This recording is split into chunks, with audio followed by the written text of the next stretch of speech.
Welcome back to the Crosstown Nine, or if you're here for the first time, welcome to the Crosstown Nine. Chris and John taking you through all of baseball, mostly Yankees, and maybe soon Mets. We'll get into all that, but start off.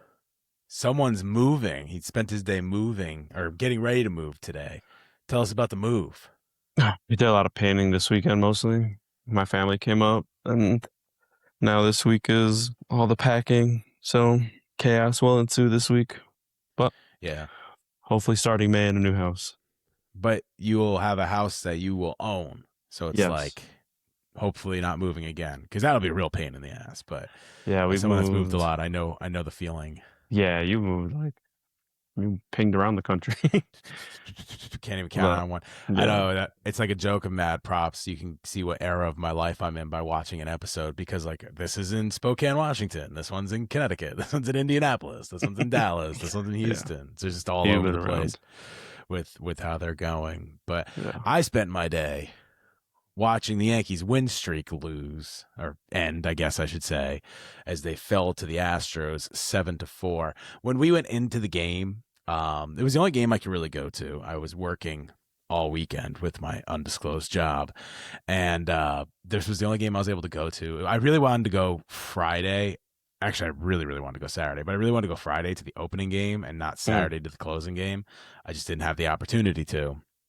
And then we get there, and I'm like, this is a scheduled loss. Like, I looked at the lineup, and I know there's some injuries and stuff like that, but I'm like, oh, damn, this is a scheduled loss.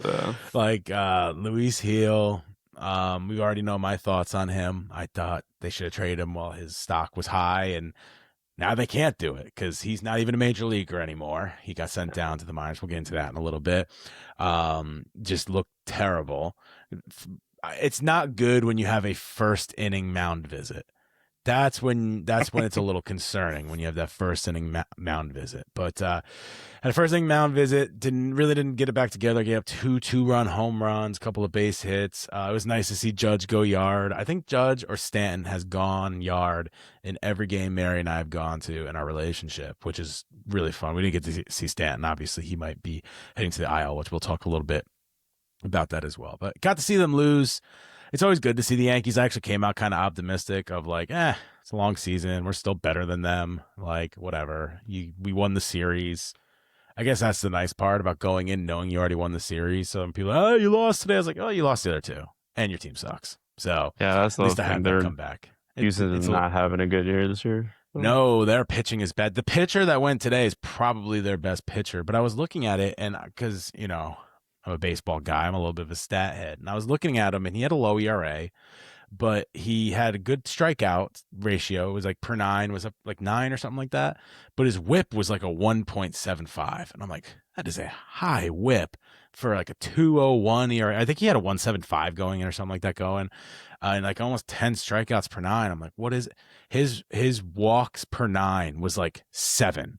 So he strikes out 10, Jesus. But he walks 7. And I'm like, how does he have such a low ERA? It's like, he walks bases loaded, strikes out the side. Strikes out the side. Like yeah, exactly. So, but it was like crazy. I was like, damn, like he's good, but he's really not as good as, you look at him on paper and you're like, oh, he looks really good. But then when you actually get into it a little bit, you're like, oh, he has almost a 2 whip. He gets up almost 2 base runs an inning. That's really bad, actually. But he pitched great today. But like I said, scheduled off day. Darren Judge hit a home run. They scored a couple runs in the end. But really just one of those days where you're just like, all right, on the next one. On to those losses, yeah. On to Dallas. On to tornado-riddled Dallas. I don't know if we talked about this yet. So I have a new YouTube channel that I follow a lot because I'm infatuated by all the storms going on. And living down south now in Houston, there's not as much of a tornado threat. I've heard there can be, but it's not like when I was in Dallas. That's like a heavy tornado spot. But I'm just infatuated. Have you ever heard of the YouTube channel Max Velocity? I have not. Oh man, like storm this dude is he's a weatherman. He's an actual degreed meteorologist. But he just he's like basically his own weather channel. He's hired like all these storm chasers. but it's like funny and not funny at the same time because it's like actual, it's like really bad things happening, like big tornadoes landing on the ground and stuff. But the way he presents himself, like, just makes me laugh, but I just can't get enough of it. He's like, "Oh, this is bad. If you know anybody in the DFW area, tell them they have to watch this stream. Share the stream with them. They need to be on this stream and share this website here. They need Max Alert. If you get Max Alert and there's a tornado warning, you get a phone call. My voice is on the phone call. So you get the phone call from me telling you to find safety." It's just like so funny. That follow, like, subscribe. Yeah, exactly. It's like, all right, there's a really bad tornado coming. Make sure if you know anybody in this area, you are sharing the stream with them. Let's see how many people are watching from this area, and they pull up a map of people that are like sharing where they're watching from. And he's like, only one person. So that one person, share the stream with your friends because they need to go. It's not like find shelter or tell them to be careful. Share the stream with your friends. Yeah. But I can't get enough of it. He's amazing. I love Max Velocity. He will be on Mad Props one day. Calling it right now. I will find a way to get him on Mad Props because I love me some Max Velocity. But I was watching it a lot because last night before recording, there was some crazy tornado action going on in the DFW area. So trying to make sure everybody was safe up there with my man Max Velocity. He is on it though. I will say he is on point. Like, he'll be like, "Oh, that's a strong rotation. A tornado's going to drop from that." And like 10 minutes later, tornado. He is on the money every single time. He's a seasoned vet. He is. He looks like he's 12, but he's a seasoned vet. Max Velocity. I said to Mario, I was like, his name's Max Velocity. He's like, "Oh, that's a good name for this." I'm like, "That's his real name." His name's not actually Max Velocity. That would be hilarious. Like, summer rains here with the weather. Oh, that's a good name. Good thing he went into the profession he did. It's like, yeah, it's not his real name. Anyway, this isn't a Max Velocity podcast. This is a baseball podcast. I wanted to start, before we get into Yankees mess or anything else, with the Boston Red Sox, who the Yankees did just sweep recently. Completely cleaned house. Got rid of Cora, got rid of hitting coach, bench coach, everybody gone. They didn't leave anybody there. And the first thought I had was they hired somebody and got rid of them in a year to get Cora back not that long ago after the whole suspension. And now they're like, "Oh, well, it's your fault. See ya." Like, this ownership is just not great over there at Boston. No, and their roster construction going into this year is not good. Like, they have no offense. Their pitching, I think they're banged up. But like, their offense is the story and how bad they're playing. But yeah, it's just crazy because, like, when you think Red Sox, I felt like going into end of last year, going into this year, that they were going to be like a fun, exciting team, up and coming team to watch. They just have not been that.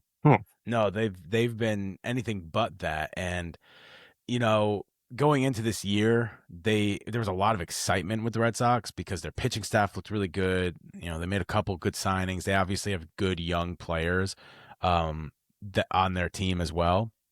But they just have not performed well. They just have looked really bad. I don't know how many injuries they have with their their pitching staff, but it doesn't really matter because overall the team is just like bad. Hitting, pitching, fielding, everything. It's not just one thing. Yeah.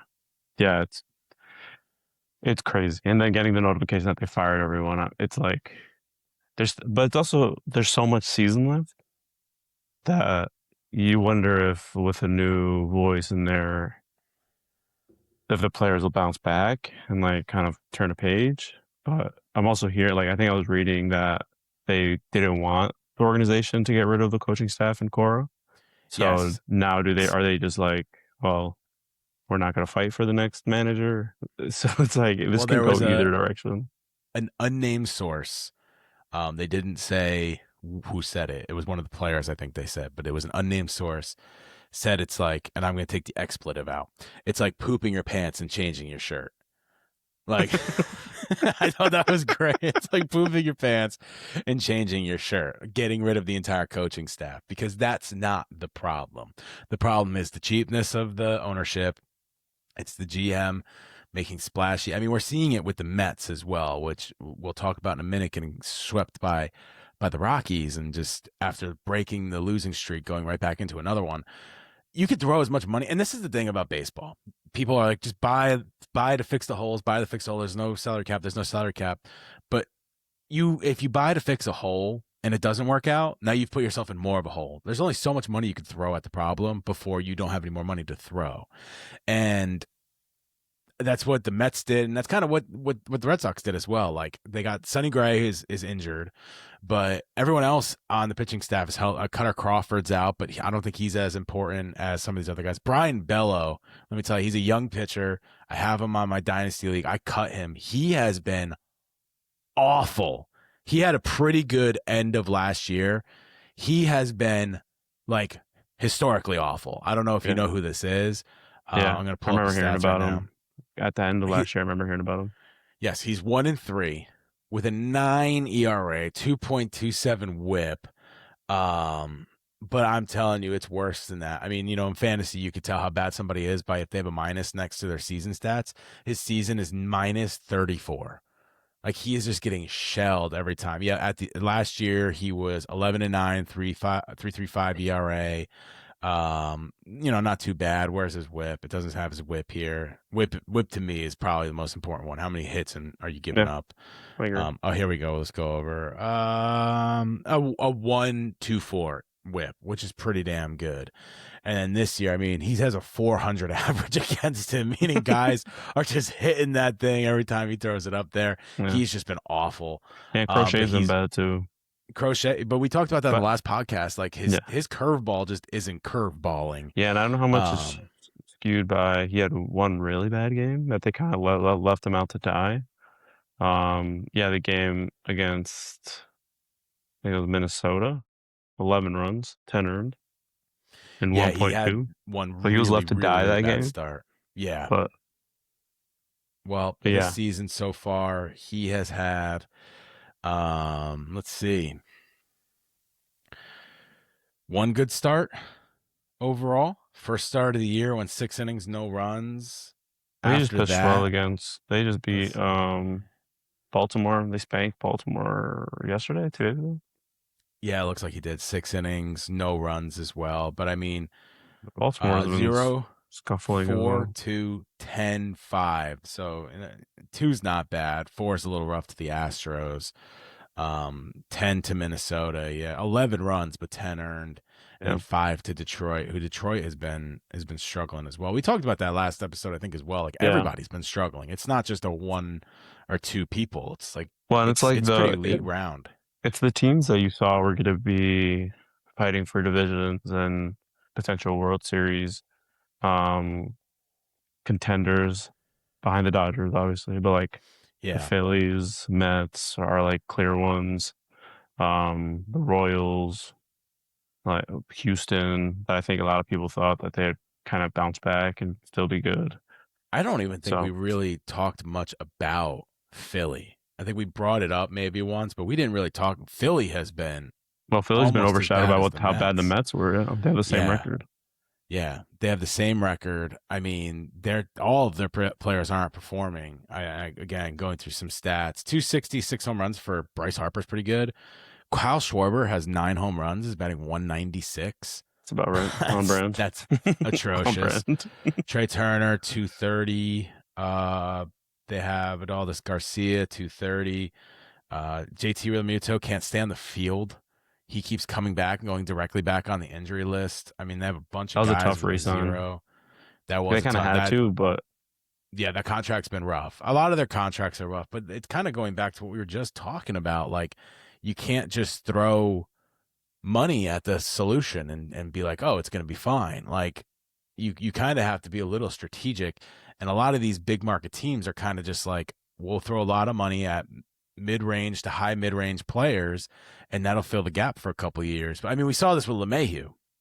LeMahieu was a high-end average player, right? He wasn't a superstar or anything like that, and he was good for 2 years. And then the end of that contract, we all know, was atrocious. Like, you couldn't keep him on the field, but he was making a lot of money still. Well, that's what a lot of these teams do with a lot of these contracts. I'm looking through their pitching staff right now. Christopher Sanchez, just as good as he was last year, but Aaron Nola, 6 ERA. Jesus Luzardo, 6 ERA. Andrew Taiwan Walker is making starts for them, multiple starts, has 4 losses and a 9 ERA. Like that is a rough go for the Phillies. So the NL East is going to be interesting. But the Braves right now are already running away with it. We talked how the Marlins will come back down to earth. They're under 500 now. They're 20-9. 20-9. They are absolutely on fire right now. Couple more stats from around the league. We talked about the AL Central being kind of even. Still is 15-14 for Detroit and Cleveland, 12-16 for the Twins. The bottom of that is going to be pretty bad. The Royals, 10-17, another disappointing team going back to that. AL West, believe it or not, the A's are in first with a 15-13 record. Rangers and Mariners following that up, and the Angels and the Astros are, again, just as bad as we thought they would be. Me, personally, I was not on the Astros, where I thought they would be really good because the pitching staff coming in was really bad. Yeah. They lost 2 key pitchers and did not replace them.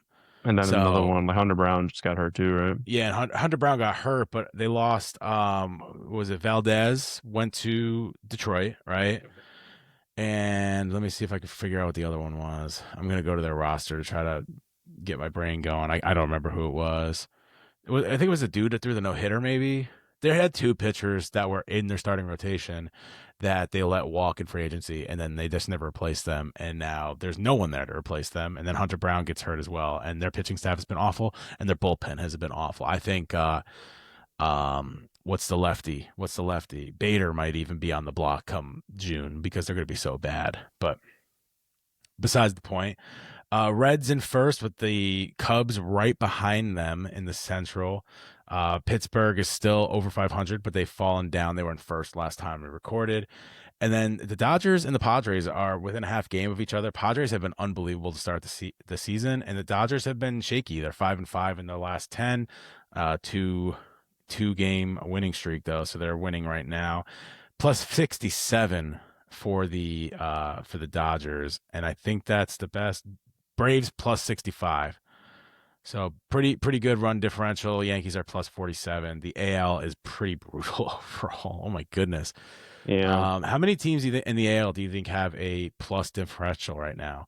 The Twins have a 0, so I'm just not going to count them. I feel like if you're bringing it up, it's not that many. Yeah, just take a guess. Let's say there's 5, 10, there's 15, right? That's 30. That was stupid. Why'd I count that? So first of all, their expected win-loss is 19-9, and their actual is 18-8. Or 18-10. So they're pretty close to what they're supposed to be, according to their expected win. Were there 5 teams plus run differential? There are 1, 2, 3, 4. That's it. It's the Yankees. No one else in the NL East, although Tampa Bay is only -1. The Tigers are plus 10. Like I said, the Twins are plus 0. They're technically plus, but they're at 0. The Rangers are plus 8, and the Mariners are plus 6. So that is it. The entire Central, other than the NL Central, except for the Cardinals, is plus. And actually, the NL is not that great either. The entire NL East, except for the Marlins, who are at 0 or minus. The Mets are minus 30, which is the worst in baseball. Yeah. Wow. Their starting pitching has not been good. Oh, I totally lied there. The Phillies are the worst in baseball. You ready for this? Oh, God. Minus 54. That's not what you want. Holy cow. They're expected to be 19-9. They are 19-9. So they're right up there with expectations. Good for them. Anyway, that's a little bit around baseball. Anything else around baseball that you've seen? I don't think so. I think the big news was the Red Sox. Yeah. The Red Sox. You think the Astros trade Yordan Alvarez? No, if they keep stinking? Not. Probably not. I don't know what his contract is, but I'm sure it's pretty friendly. This year and 1 more? They would have to get a fat sum back. Yeah, no, I agree. But I don't think they do. I don't think they're going to kind of be like the Warriors. I know they're not as good as the Warriors, and also the Astros cheated. But I think they're going to kind of be like the Warriors, where like they're always going to think they're in it as long as like Altuve and Correa are still on the team. I know Correa's back now. They're also missing. I think Pena's been out, if I'm right. Jeremy Pena's been out like all year. They're just always going to think they're in it. I don't think they're ever going to think like we're out of it. Even if they have a season where they are out of it, I don't think you'll ever see them move Alvarez. They'll never move Altuve. They're never going to move those guys. No, They they'll might. never move Altuve. Yeah, they'll never. There's no reason to. Alvarez, He's I not can going to. see. They might if I'd someone be offers like surprised. when the Dodgers offer an arm and a leg for them to get him back after trading him for Josh Fields, then maybe. But I'd be surprised if anybody would be willing to give up so much, mostly because he doesn't play the field. Yeah, He's DH. strictly just a DH, so I don't know how much you'd want to give. It's going to be that thing of like you have 2 years left of control, and he is one of the most feared hitters. But then on the opposite side of it, he is just a DH, and even though he's just a DH, dude can't stay on the field. He's hurt constantly. Like that's why he's never in the MVP talks because he's never on the field. Yeah, So, I heard some conversations around that topic. I was just curious. I don't think would so I be either. shocked? Would I be shocked? No, but it would have to be a big offer. Like I just don't think it's going to happen. I don't think you'll see many teams trading. I don't think the Royals trade anybody. I think they'll try to stick as much together as they can. They have Witt for another 8 years. They can't really break it up and try again. Like he's already resigned. A lot of that's the thing with these contracts when these guys are giving these the long ones. But they're giving these minor leaguers the long contracts. Now you have to kind of build. You can't really tear down and try again. You have to build with what you have because you already have them for 10 years. I don't know if it was a conversation we had or if I heard it somewhere else that like with all these young guys signing extensions, like what free agency classes will look like as the years kind of come in and out, and like how like obviously your big stars will always kind of probably aim to hit free agency, but like that second tier of star, like are they now just not going to hit free agency really? Well, you have Julio's not hitting it till he's 30 because he signed. Basically, a lot of those guys signed through their RBs. like through their rookie years and stuff like that. So like maybe 2 years passed. Let's say 2 years past it. So instead of doing like, all right, now we'll do arbitration and we'll do here, I have you under control for this long. And you basically go, all right, we will give you a guaranteed contract for this long, but you have to give us this discount. Like Julio is like 20 million a year. Jackson Cherio is like 20 million a year. Even Luis Robert when he did it, like he was like 18 million a year. Like so they were like, we'll give you this big contract through your rookie year. You give us a couple years after that, but you have to give us a big discount on it. And that's usually how it works. I mean, Acuna signed he's probably the best deal ever in baseball history. He signed like a 10-year deal and he makes like 18 million a year. And he's MVP and he's an MVP candidate every single year that he stays on the field. How much is Bobby Witt making in his contract? Bobby Witt makes about 25, I believe. That's but he signed like a 10 or a 12. Like he signed a long one. I remember that. He's locked for good. Like he's not going anywhere. The 11 years, $288 million contract. The problem is if they don't pan out, now you have this bad contract, and we've seen it. Like Luis Robert wasn't good. We know what happened with Wander Franco. Like I think they were able to get that back, but he's 26, Bobby Witt. Yeah. Well, Judge turned 34 on the day of recording. So if you're listening yesterday, I know he's old. He's 34. He had an absolute moonshot on his birthday. That's all he's doing. He's just hitting homers this year. Let's switch over to the Yankees really quick. You're right, because I mean he's batting .220 with 10 homers, and just like Schwarber's hitting 9 homers, but he's batting .196. Like these guys are not hitting for average whatsoever. Judge is striking out an alarming rate. I don't want to start with Judge. Right? Yeah, but he wasn't hitting home runs like this his rookie year. Yeah. He was just striking out and doing nothing else. I don't really want to start with Judge. We talked a little bit about Judge last week, and nothing's really changed. He's hitting home runs and striking out. Jazz Chisholm kind of started to look better, and then like today, I don't know if you've seen it. What is this like? There's a ball goes over the plate, whether it's a strike or ball, and he kind of just leans and walks into the other batter's box. He's trying to channel his inner Juan Soto. He's trying to find his little thing. I guess. You know what? He did that 3 times today. He struck out looking 3 times doing it. Hey, it's not perfect. He's working on it. It is not perfect. That's definitely for sure. But today there was another, I believe it was 2-0 with 2 outs before the second home run. And he had another one go off his glove. And I was kind of watching him. Like, that's the best part about being at the game, right? You kind of see everything behind the scenes. And I'm watching him, and there was a throwdown to second where the catcher calls for it, all balls are all in, whatever. And he throws it down to second, and Jazz just decides not to cover the base. He just literally is looking at it. He watches it go by, rolls all the way to the center field wall. And I'm just like, what's going on with this guy? Like, is he just like not there right now? Is he just not locked in? Like, he said he's going for 50-50. And Yeah, one. yeah, well, he got two now, right? Then he had Yeah. two. He had one 2 days ago and Yeah. one the night before, or Yeah. last night. Yeah. But like, he just doesn't seem locked in. Like I'm saying, like he's walking across the plate, and I know he's trying to enter whatever he's doing his inner Juan Soto or whatever. But he's just watching balls go by. He did a challenge today that was really bad. It was like way over the outside of the plate, where I'm sitting in my seat and I'm like, oh shoot, he's challenging that. Like, and then it was obviously a strike. They lose a challenge there. I don't know, like just seeing him in person today. Like when you watch him on TV, it's like, oh, he's just struggling. But seeing him in person today, it was like almost like he was like not as locked in as you would want him to be. I don't know. Does it look that way to you when you're watching on TV?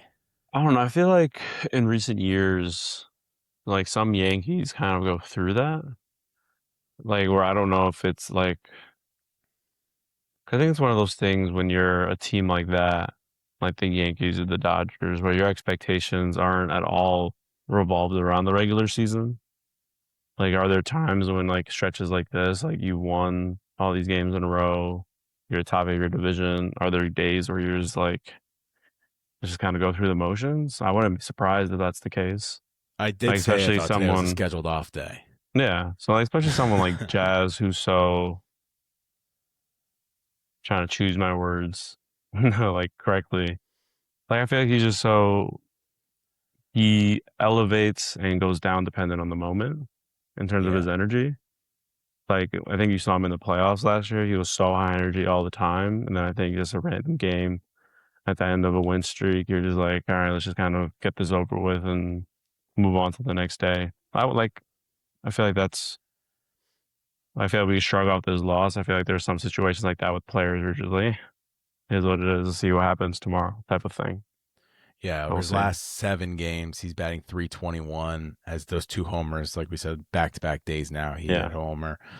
Um, sorry, only one stolen base. So it's gonna be tough getting that 50-50 when you're not also stealing those bases. Has stole 4 bases last 15, 9 bases last 30, but last 30 is just the entire season. He's batting 216, Yeah. 9 RBIs. That's all I saw. There was nothing more with it other than that. I was just like there, you strike out looking, you're falling over the plate like it's a ball, and then the next inning you're just like completely not getting the throwdown because whatever, and then the line drive goes off his glove. Just sometimes you get flashbacks to Robinson Cano, even though I know Robinson Cano wasn't lazy. He was just so smooth with everything he Yeah. did. It looked lazy. I'm not saying Jazz Chisholm's being lazy by any means. That's what people thought about Robinson Cano. But sometimes just like, are you as locked in as you can be? Yeah. And It's maybe that you're sort of right. Maybe it's just nonchalant type of situation. Like you're just like kind of going with them. it's easy for me. It's like for me every game's important, but like as a player, every game can't be life or death, or you'll Yeah. never get through the season. So 100%. So the Yankees lost today, day of recording. They are fresh off an 8-game losing streak. Actually did pretty well after the sweep of Toronto, or sweep from Toronto. They won 2 of 4 from the Angels, although that didn't feel like a win. You know, they should have Yeah. probably won 3 of 4 or swept them. But then they sweep the Royals pretty easily too. That was with the home run from McMahon in the first game, 13-4 in the second, 7-0 in the third. Swept the Red Sox, had them fire everybody because of it. There wasn't ever a game that felt close. I know there was one where they kind of came back at the end and won, but there was never really a game where I was like, oh, they don't have this. They felt like That they had the sucks. game the entire time. And then today felt like a scheduled loss, but the 2 games before kind of put it to the Astros. The one thing about this being a scheduled loss, I keep saying that, but they have played 3 straight in Boston. Then they flew down to Houston, played 3 straight in Houston, and now they're going up to Arlington, playing 3 straight in Arlington, and then they finally get a day off. So it's been a long stretch of Yeah. playing and being on the road, and that's a lot of travel. I know the Houston to Dallas isn't that bad. It's about a 4-hour trip, but the Boston night, get on a plane, fly to Houston, wake up and play a game in Houston, that is tough. That's a tough one to do. So it's still impressive that they kept it together for as long as they did. Yeah, and they're on a great stretch, right? Their starting pitching still been good. Their lineup is starting to kind of put it together a little bit more. Met Rosario's been really good. They seem to kind of have their formula with the Rosario McMahon third base situation, and then like Judge still hitting homers. The Stan injury is kind of weird. They haven't put him on the IL yet. Yeah, I think they will. It doesn't make I think sense they to will as not. well. Like you It might as well makes just give them the sense 2 weeks. Yeah, I was gonna say it makes sense to give them the 2 weeks, and Yeah. that way you could get some guys off their feet as well. You can get Judge off his feet, you can get Bellinger off his feet. You can get Rice DH today, and Goldschmidt played first, so you can get some guys off their feet as well. I think Goldschmidt's probably a better defensively at first anyway. Mhm. So if you could put Ben Rice at DH, although sometimes when Ben Rice is playing DH, it's almost like one of those guys where when he's not on the field, he just doesn't hit as well. I think Yeah, he I had wonder if he's 4 one of strikeouts those. the other day and 2 strikeouts today. Yeah. But it's just good to get some guys some rest while you have this. And we need Stan healthy in October. Yeah. So that's what I was going to talk about with Stan. Stan has a leg injury. Nothing new here. It seems to happen every single year. And leg injury early in the year. But at this point of his career, whatever, just be healthy in October and we're good. Like this man hits in October. He steps up in big situations, like the biggest of situations, especially recently. He has definitely stepped up. We just need him healthy in October. So put him on the IL, let him get some rest. He can play a couple games in Hudson Valley and then he can come up and play again. Yeah. I wonder if it's more of like a strategic roster management situation. I think Volpe's close to coming up. So I wonder if they like don't want to do the whole put him on the IL, bring up a Domínguez just to like send them back down to bring up a Volpe type of thing. Yeah, so they're waiting Like for Volpe I to think be they'll just ready, wait for Volpe, yeah, then throw him on the IL. Well, yeah. the ILs would be Eligibility retroactive to retroactive, yeah. the date. So, but they can still Yeah. throw him on there and then Yeah. take him off whenever he's ready to go because that frees up that roster spot. Speaking of the pitchers, so far so good with the pitching staff. Fried 2.40 ERAs, he looked really really good. Schluttler's looked even better Yeah. than Fried, I would say. They're I'm not going to go over everybody's stats, but their stats are very similar. The biggest thing with Schlittler is 41 strikeouts to 4 walks. That's unreal. Crazy. He's been so good. If you could believe it, Ryan Weathers actually also has more strikeouts than Max Fried. They both have more strikeouts than Max Fried, and Will Warren has more strikeouts than Max Fried. Well, Max Fried's not really a strikeout pitcher. No, but I Even though figured he does would get them. figure he would be towards the top of it, but he actually only has 32 strikeouts. There's 2 in the 40s, 1 in the 30s. But all the starting pitchers except for one have looked really good. The one is no longer with the team. But on top of that, Garrett Cole made a couple rehab starts, just made one for Hudson Valley the other day. Right after the Hudson Valley start for Garrett Cole, Carlos Rodon made one with Hudson Valley. So it looks like both of those guys are almost ready to come back. I know Rodon was actually supposed to be back before Cole. Yeah, I think he threw like 65 pitches in this one. So if technically, I guess he is ahead of Cole, but I think they're like right neck and neck. I think you'll see them both pitch at a higher level, AAA or something like that, and then we'll see them both back. But I have a feeling we'll see Rodon back soon. I think we're going to see him back really soon. I think he'll make couple maybe weeks. one more start, and they'll probably get him up to probably 75 pitches, and then 75 or cool. 80. Then you're good to like come back and throw. Yeah. Once you get to 75, what's the point of doing a 90 in the minors? You may as well send up to the majors and go from there. So I wouldn't be surprised if he throws one more in the minors. If he looks good, everything goes well, arm recovers fine, then he'll be up. And then Weathers goes to the bullpen. And Weathers are right now, he just continues to be a starter because Luis Heel sent down. Now they only have 4 starters again that are in the active rotation.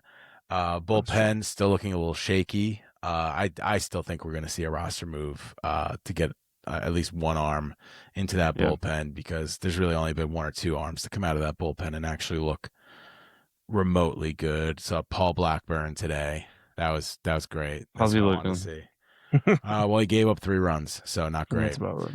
But they weren't on him. 2 of them weren't on him. The last one was. 2 of them weren't on him. They're freaking riding Heatrick. It's crazy. Yeah, Heatrick, 2 ERA, 13 innings already. He almost has as many innings as Luis Hill. So if that tells you anything, he's getting up there in innings. More innings than Yarborough, more innings than Hill, more innings than Bendar. They're just trying to ride some of these guys in innings until they can go get a couple more guys to fill in the blanks, I think. They're so deep in starting pitching, but right now they're not. Like with Luis Hill looking as bad as he has, and I mean that fastball looks straight as an arrow. Him looking as bad as he has, that depth is actually a little thin until Yordan and Cole come back. Clark Schmidt doesn't even come back till August. Yeah, he's not really a factor in any of those. So he's not going to be in this season at all. So that really deep starting rotation becomes a little bit thinner when one of the 5 is just not going to work out. Luckily, 4 of the 5 have worked out because Fried, Schlittler, Weathers, and Warren all look really good, which is then Luis Hill will probably be traded, to be honest with you. He'll be thrown in a trade somewhere because they gave him a contract. But like, really? He's still under contract for next year, isn't he? I don't know. I wonder if they just stick him in AAA until there's inevitably an injury and he needs to come back up, and they just run that game and then play the try him again next year thing that they always do and not move off of him because they love to hoard resources. They love to do it. He will be 28 in a month. He has had, let's see, I bet you it's only 1 or 2 good years. Who? He has rookie of the year, though. Rookie year. 1.5, maybe. When did he win rookie of the year? I literally just looked at this too. It's got to be 24. And if it is 24, he's had 1 good year because he has 30 innings, 4 innings, 57 innings, 19 innings, and then 2024 he has 151 innings. So he hasn't even been able to be a factor ever. Yeah. You know, he's been around. He had a couple cups of coffee with the Yankees, and then he didn't pitch at all in 23, and then he finally pitched in 24, won Rookie of the Year. We didn't have a podcast at the time. I said they should have traded him after that. And then we talked about that last episode. He has not looked great. He hasn't developed any of his pitches. I know we're not going to talk about Heel every freaking episode, but like he has 2 pitches and they both are terrible right now. I was gonna say, luckily we don't have to because he's going down to the minors. We don't have to talk about him for a while because he's not going to be in the majors. Tell me this isn't a Scranton Wilkes-Barre podcast. It could be. It could be. Yeah, he's going to go down to the minors, and they're going to try to develop him a little more. But that's why I'm saying, like, he's going to be 28. Like, how much longer are you going to string him along before you finally realize he's not going to work out? What we did talk about in the last podcast, this might come up every single time. You said they hoard podcasts, but they love to build them up to never do anything with it. And that's my fear with Luis Hill. They're just going to, he's going to be great. He's going to be great. He's going to be great. And then they're never going to do anything. Like, this is going to be the lowest. You can't trade him anymore. But, like, if he comes back up and has a couple good starts, he'd be out the door. He'd be out the door for me. Yep. I'd move on from him. So the Yankees are looking pretty good. Let's take a look at and I had it up and I got rid of it, but let's take a look at their upcoming games. They have 3 in Texas, in Arlington, I should say. Coming up this week, off day Thursday, and then they have a nice home stretch. Funny enough, they play Texas again, but they play Baltimore first for a 4-game. A lot of 4-game series here early in the season, I've noticed. But they play Baltimore for 4. Then they play the Rangers again for 3, out into Milwaukee, and then Baltimore again. A lot of repeating ones as well. What's going on with that? I freaking love to do that early on, especially with division matchups. Yeah, they do it so much in the beginning. Because then the later ones, there's not as many, and they mean a lot more. So they like they just have more on top of it. We get the Subway Series in May. Nice. Subway Series 15th through 17th, and then they play another home stretch between the Blue Jays for 4 and then the Rays for 3, Kansas City again, and then finish it up with the Athletics. So honestly, overall should be a good month for them. Baltimore's looked pretty bad. Texas has looked okay. The Mets have been a disaster. It would be so Yankees to go in there and lose the series to the Mets or get swept with how bad they've been. It would be very on par with how seasons usually 100%. go. Milwaukee's been okay. Baltimore's been another dumpster fire so far this year. We haven't really talked about it yet. Maybe we'll get into it next episode. Tampa Bay's been pretty good, but other than all that, like, I mean, Kansas City's been pretty bad, and the Athletics, even though they're doing all right, they're still like, the Athletics. Yeah, So, but what's gonna freaking bug me is that we say this about especially the division matchups. They're to freaking They're gonna lose lose 'em. stupidly. well, that was It's gonna kind be of like so annoying. where I felt good a little bit, I will say, like with the Red Sox series, because going into that series, that was perfect for them to go in and just absolutely blow it, lose two of 3, or get swept, Yeah. or maybe win 2, but like blow the lead, whatever, and then just go out. You're feeling bad, but they never really, like I said, it wasn't any blowouts. There wasn't any like 10-0 wins, but they never really were like in danger. There was never a part where you're like, oh man, like they could definitely lose this. Like you're always just like, oh yeah, it was like they just kind of handled the game. They didn't Yeah. score a lot, but they handled the game. Yeah, And that's true. so that's the one where I could definitely see. I know they got swept by the Rays right before that. Maybe that kicked them in the ass as well, because since then they've kind of turned it up a little bit. But the scary thing is the pitching's been pretty good, but the bats still haven't really come around. Like they've had a couple of 10-run games, but there's a lot of these 4-3s, 5-4s, 2-1s, and until those bats come around, like you said, like they're just going to screw up some games. Anything can happen there. They should have a good month, but it doesn't mean they will have a good month, because if guys still aren't hitting, if Ben Rice starts slowing down and starts dipping that average down to that below is true. 3, Yeah. and Judge is still just hitting home runs and striking out, and Stanton's on the IL for 2 weeks, and like who knows where this team could be. I mean, if they put out a lineup like they did today, it wasn't great. Yeah, because That lineup did not hit. May gets interesting as well. Like when we talk about lineup, like with Volpe coming back, and with a potential Stan injury, like how does the lineup start to like continue to shape up?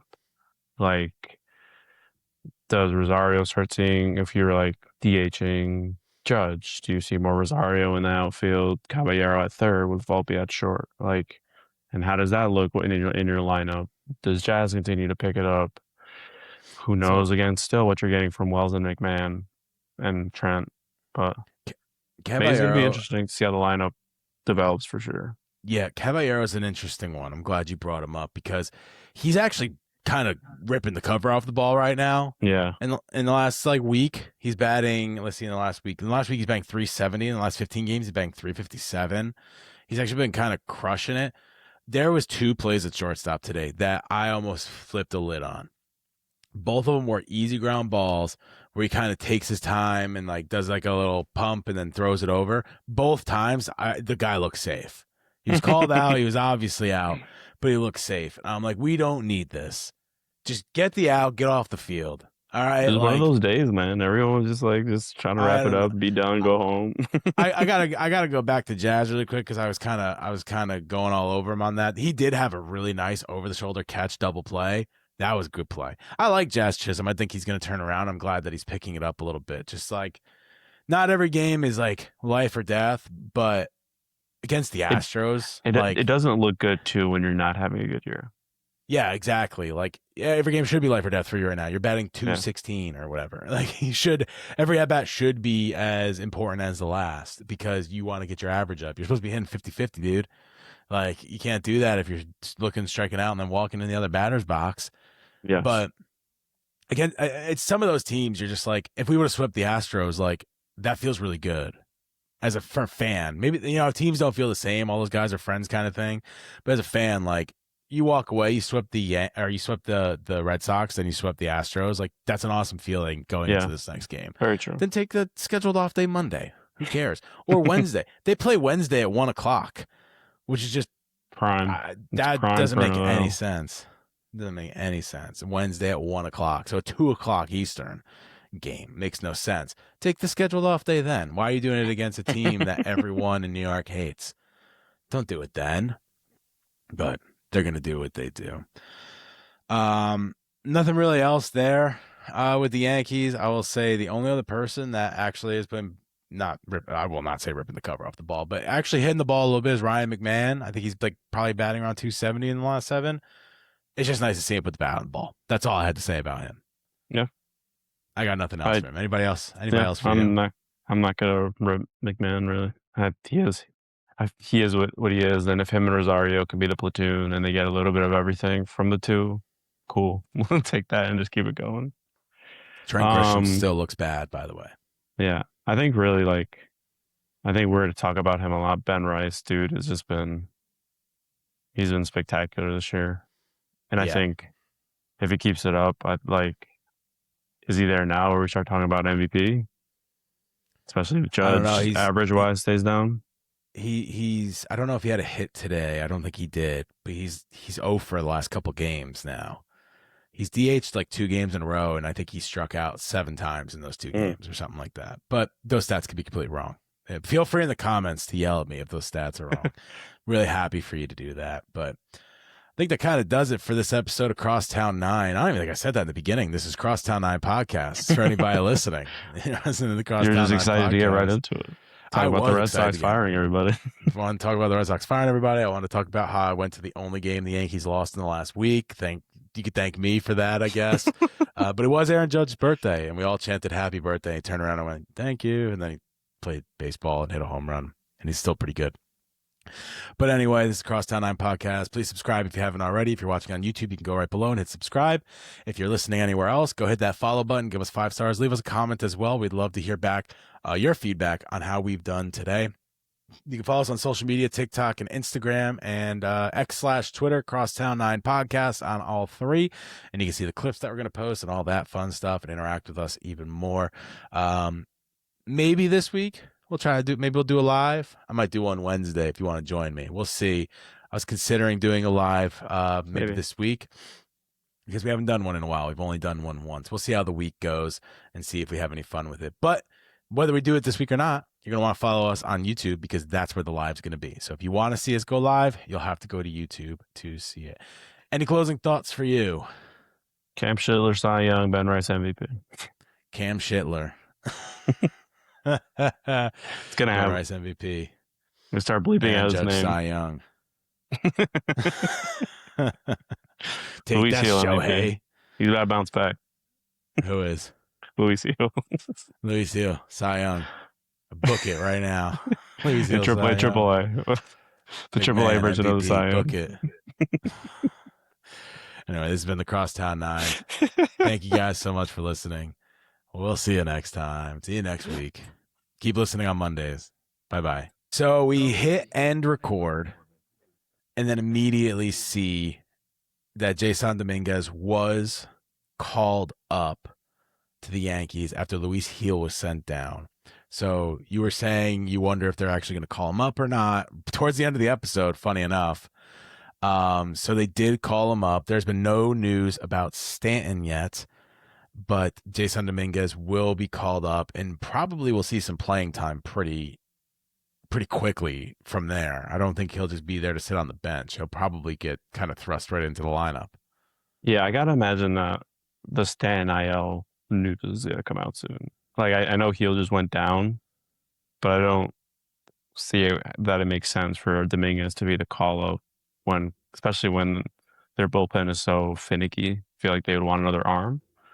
Yeah. But then things get weird anyway with Hill going down. Well, I guess Weathers just came back off of paternity.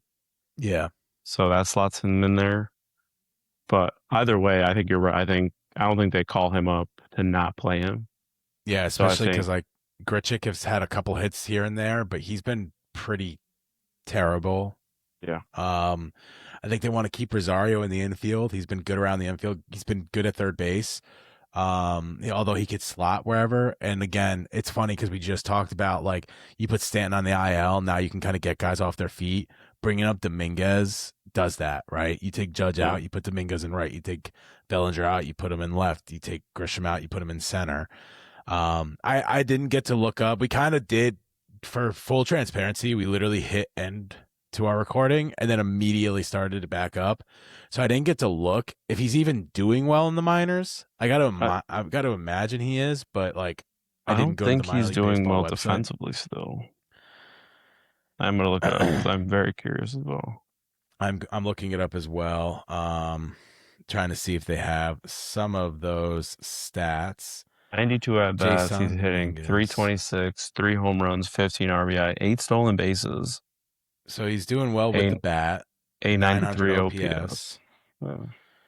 And then let's look here. This is the one we really want to see. Baseball's back. $10 tickets. No, I'm good right now. Um, so he's played 31 innings in the field. He has one error, so that's not great. And I say that's not great, by the way. I understand. Like, oh, he's played. Let's see. He actually might have more. He's 3 errors. Yeah, that's I say because that's not they're great playing because him. Go ahead. it's just hard to have a ton of errors in the outfield. Like Yes. it's hard to have 3 errors in 30 innings or he's played way more than 30 innings. He's played almost 200 innings in the minor leagues right now. But still, like 3 errors. If you go look at guys' stats over 162 games, they might have 2 to 3 errors, if any Yeah. errors. Like the But they've guys you see have also errors are Nick Castellanos. like they Like, played him in left. I think they also started dabbling playing him in center. yeah, he But had so like 130 innings in left and like 30 in center or yeah. something like that. So they're moving him and Spencer Jones kind of between the two outfield spots, which I don't know if that's more about Dominguez or more about Jones, but A little bit of both. I mean, they're again, if he's coming up, I'm assuming that I mean he could just be coming up just to DH and that be that. Quite literally just take Stanton's spot. Yeah. But I think they would want to take advantage of him at least being athletic enough to be in the outfield and they'll move things around. I Like what think you this said, is to get people off their feet. yeah, this is the opportunity to give Judge half days where you don't have to give him full days off. Let him DH. Yeah. Just put Dominguez in right. Give Bellinger, like I said, I don't think you put him in center ever. I think you put him in No, you right don't and have left, and to. then you put Bellinger in center or Grisham Yeah. play center. I don't think you ever put him in center. But I agree. Yeah. There's no give reason some to. guys some day off, get some guys some half days. That way Rosario doesn't have to play left and the next day play second and the next play third and then he plays right and then he plays, he could just kind of focus on one thing. Although he's doing pretty well doing that, like playing all over the place. It's just nice to now you can actually play him strategically and not platoon wise, right? Like, Yeah. all right, he's really good against lefties. Let's just make sure he does lefties and stuff like that. And then he could just kind of switch on and off with McMahon instead of playing left to give Bellinger a day and then play right to give Stanton a day and then have to play third because they're trying to do this switch and then has to play here because they're just short because they want to do this switch. Like now he can kind of just focus on playing two positions because he'll probably play a little short as well, but really that third base switching on and off.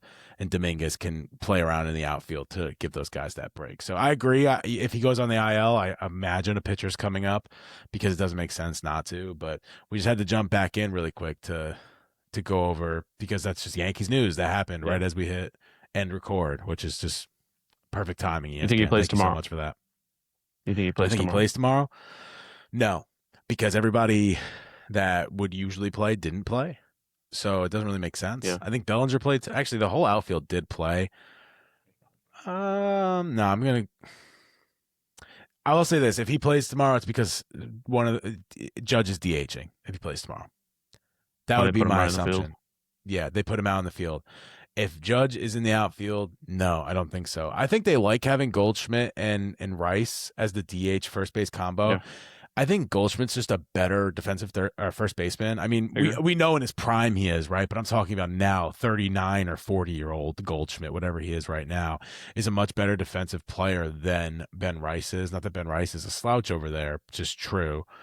Goldschmidt's just one of the best in the last however many years to do it with the glove.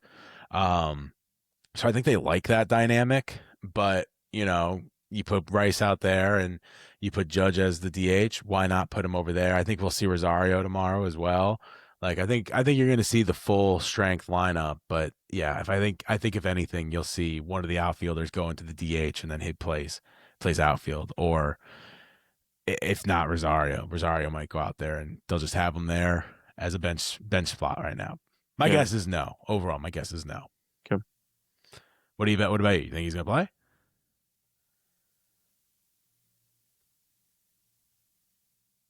Probably not. I'm also thinking also because of travel, that depending on how early they knew they were going to call him up. Like if he's now making the trip, will they want to just immediately put him in tomorrow? Well, I will say. Also, don't know where the AAA team was, if they were home or away. Wilkes-Barre, yeah, were they home or away? So today is the 26th. He did play tonight in Scranton Wilkes-Barre. Yeah. So he was playing. I don't know what time their game ended. I'm assuming it was sometime in the afternoon. Most people know baseball's in the afternoon on Sundays, but he did play today, so he might have gone right after though. They might have said, "Hey, we're calling you up. Yeah, you're on," and he would have flown straight into Arlington. Like these guys probably aren't there yet either, or maybe they are now because the game ended at 4, so they probably are out in Arlington now. But like he might have gotten there before them too. So yeah, we'll see tomorrow. Maybe go live tomorrow to talk about it. Who knows? Like, Jasson Domínguez, he's up. He had 4 home runs. This is awesome. Great. First pitch home run. Exactly what we want. First pitch home run is exactly what we want. Now he won't be able to take any criticism ever. Anyway, that's it. We just wanted to cut back in, talk about that. We'll see you guys next week or on a live. Follow us on YouTube or subscribe to us on YouTube if you want to see a live. See you later. Bye.